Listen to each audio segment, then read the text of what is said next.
ನಮ್ಮ ಬುಲ್ಬುಲ್ ಬಗ್ಗೆ ಬರಲೇಬೇಕು. ಏನಕ್ಕೆ ಅಂತಂದ್ರೆ, ಇರಪ್ಪ ನೀವು ಅಲ್ಲೇ ಇರಪ್ಪ, ಅಲ್ಲೇ ಇರ ಮಾತಾಡಿ, ನೀವು ಸ್ವಲ್ಪ ಅಲ್ಲೇ ಇರಿ ಮೇಡಮ್, ಯಾಕಂದ್ರೆ ಗ್ಲಾಮರಲ್ಲಿ ನಮ್ಮನ್ನು ಓವರ್ಲ್ಯಾಪ್ ಮಾಡ್ಬಿಡ್ತೀರಾ ಅಂತ ಅಷ್ಟೇನೆ. ಏನಕ್ಕೆ ಅಂತಂದ್ರೆ 10 ವರ್ಷ ಒಂದು ನಾಯಕ ನಟಿ ಒಂದು ರಂಗದಲ್ಲಿ ಇದು ಏನೋ ಈಜೋದಾಗ್ಲಿ ಜಯಿಸೋದಾಗ್ಲಿ ತುಂಬಾ ಕಷ್ಟ. ಅಂದ್ರೆ ಕಷ್ಟ ಅಂತಂದ್ರೆ ಮೇಂಟೈನ್ ಮಾಡ್ಕೊಂಡು ಹೋಗ್ಬೇಕಲ್ಲ ಅಂತ.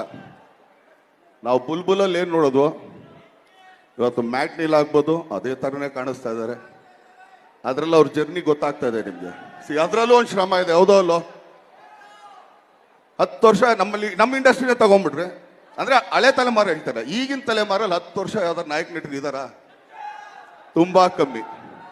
ಸೊ ಅದರಲ್ಲಿ ಮೊದಲನೇ ಸ್ಥಾನದಲ್ಲಿ ನಿಂತಾರೆ, ಅವ್ರಿಗೆ ಆಲ್ ದಿ ಬೆಸ್ಟ್. ಆಮೇಲೆ ನಾವು ಇಲ್ಲಿವರೆಗೆ ಆಕ್ಚುಲಿ ಅವ್ರು ತುಂಬಾ ಲವ್ಲಿ ಆಗಿ ಮುದ್ದಾಗಿ